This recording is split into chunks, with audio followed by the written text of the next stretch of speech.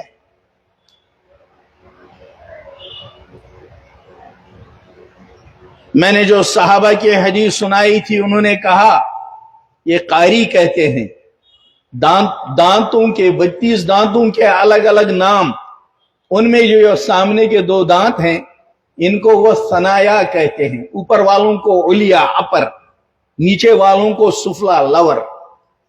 یہ صحابی کہتے ہیں کہ نبی کریم صلی اللہ علیہ وسلم کے مبارک 2 دانتوں کے، یہ سامنے کے جو دانت تھے، ان کے درمیان میں تھوڑی سی جگہ کھلی ہوئی تھی، خلا تھا۔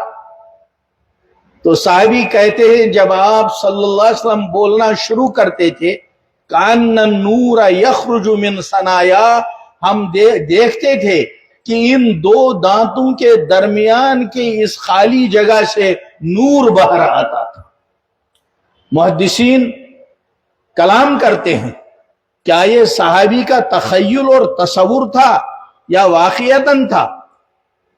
بخاری اور مشکات کے شارح ہیں بہت عظیم الشان ملا علی قاری علیہ الرحمہ، علم کے پہلوان ہیں، میدان کے شاہ سوار ہیں، وہ کہتے ہیں کہ یہ صحابی کا تخیل نہیں بلکہ واقعتاً جب آپ بولتے تھے تو ظاہر آنکھوں سے نظر آتا تھا کہ آپ کے دہان مبارک سے نور باہر آتا تھا۔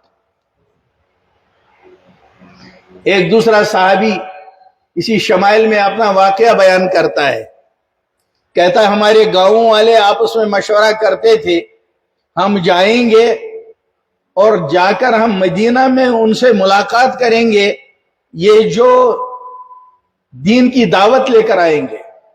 وہ چھوٹا بچہ تھا، کہتا تھا یہ برادری والے بات کرتے تھے تو میرا دل تڑپتا تھا، میں چاہتا تھا کاش میں بھی اس وقت جاؤں، لیکن بچہ تھا اور بڑوں میں مشورہ ہوتا تھا۔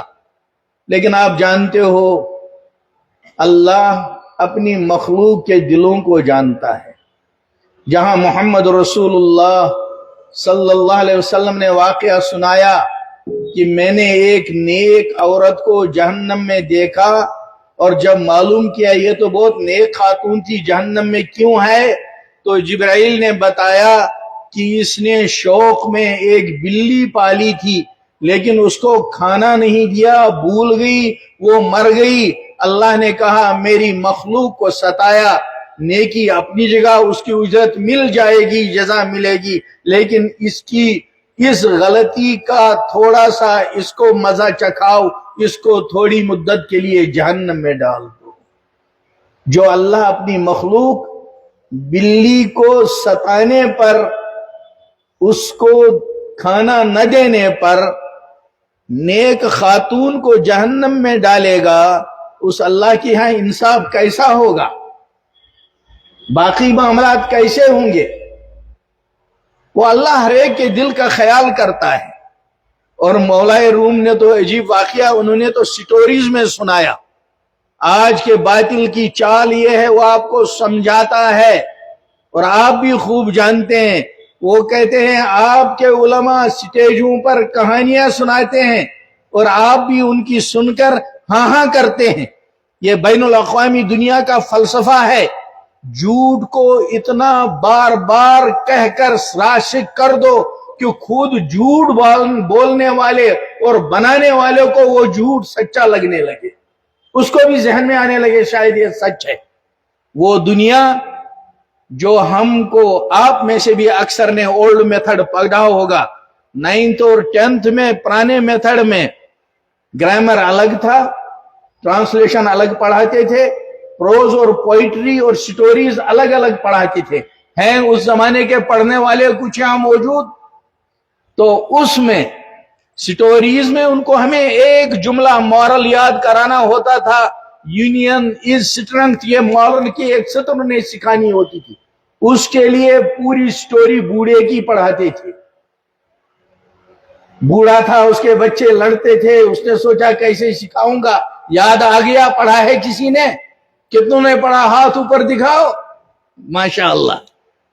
اور پھر کہا توڑو، نہیں، سب نے کھول کے دیا تو توڑ سکے، بنڈل بنا کے دیا نہیں توڑ سکے، اور سمجھایا دیکھو اتحاد میں طاقت ہے.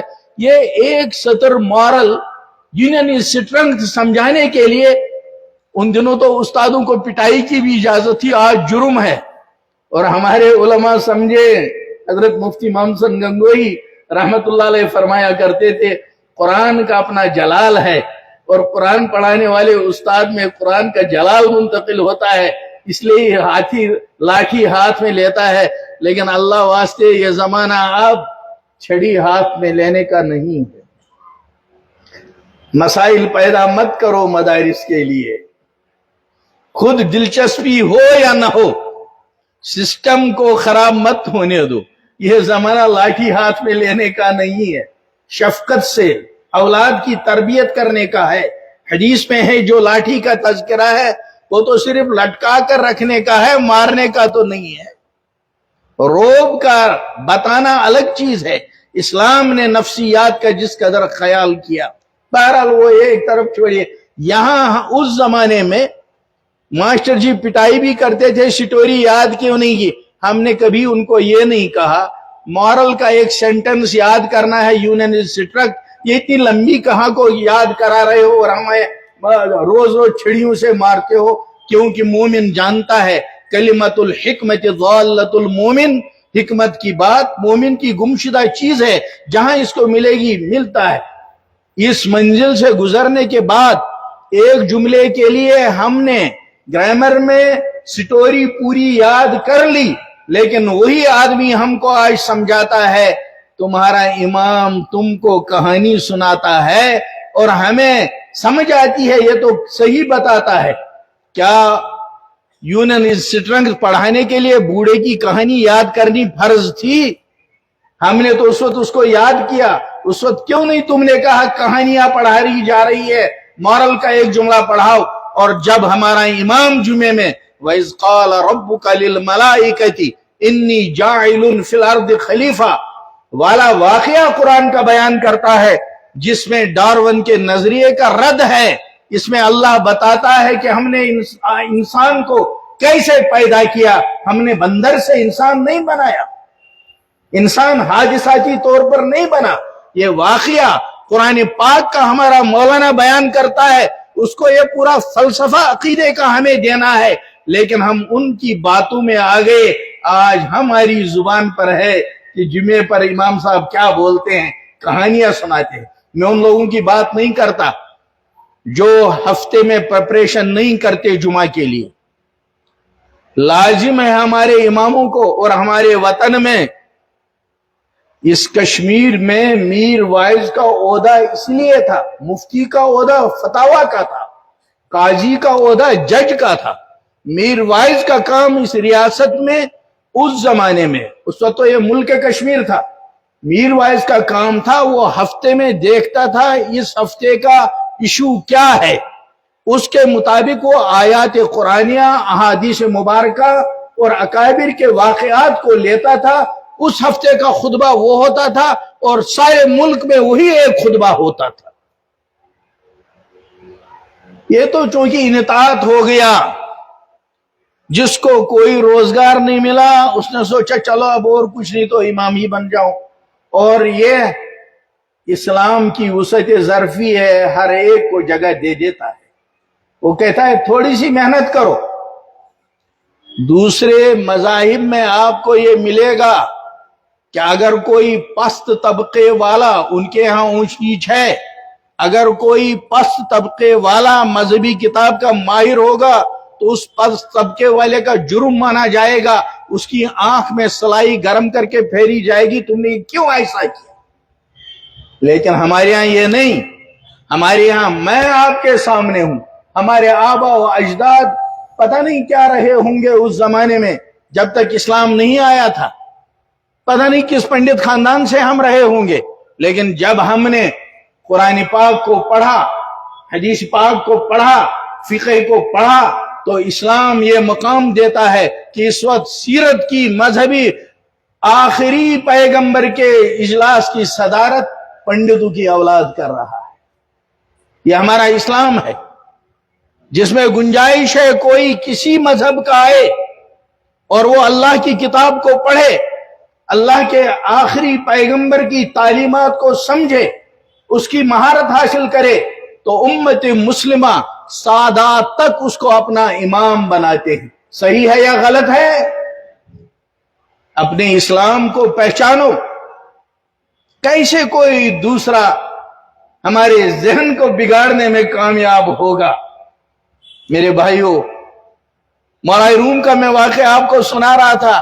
انہوں نے لکھا کہ جانوروں کی میٹنگ ہو رہی تھی. ہاتھی بھی تھا، بھینس بھی تھی، گھوڑا بھی تھا، گدھا بھی تھا، چونٹی بھی تھی.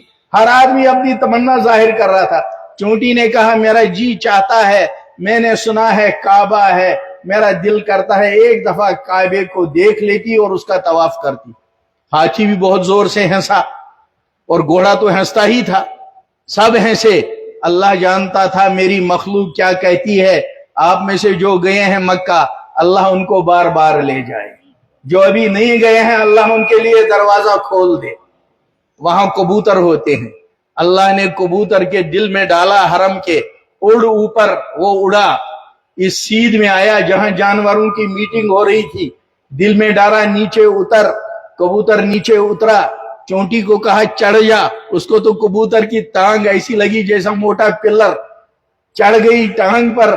اللہ نے کبوتر کے دل میں ڈالا، واپس اس نے اڑان بھری اور آ کے کعبہ کے اندر اتر گیا کبوتر، اور چونٹی کعبے کا دیدار کر گئے. اللہ ایسا ہے. اللہ نے ہجرت کے موقع پر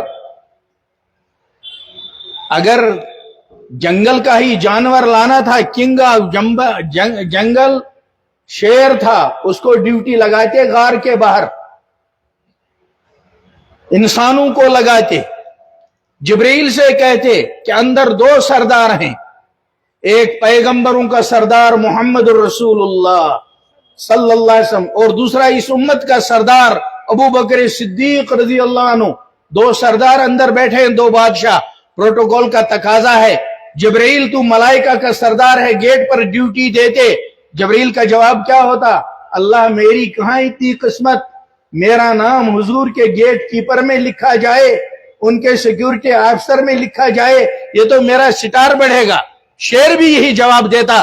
لیکن میرے اور آپ کے لیے اللہ کو قیامت تک نمونہ رکھنا تھا. اس مخلوق کو جو سب سے کمزور ہے، عنکبوت، مکڑی کو کہا شیر کو بھی ڈیوٹی نہیں لانا، جبرائیل کو بھی نہیں لانا، چل عنکبوت تو ڈیوٹی لگ. اور یہ کہا تیری بھی ضرورت نہیں ہے، اپنا جالا تن دے. قرآن نے اس جالے کے بارے میں کہا ان اوہن البیوت لبیت العنکبوت.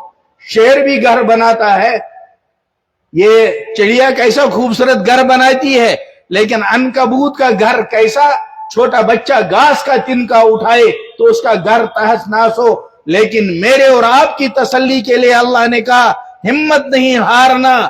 اللہ ان دو اتنے بڑے بادشاہوں، پیغمبروں کے سردار اور اس امت کے سردار کی حفاظت کا کام عنکبوت کے جالے سے لے سکتا ہے. تو میرے بندے ایمان والے نیت کر، تو بھی اسلام کی حفاظت کا کوئی بڑا کام کر سکتا ہے. اس لیے میرے بھائیوں،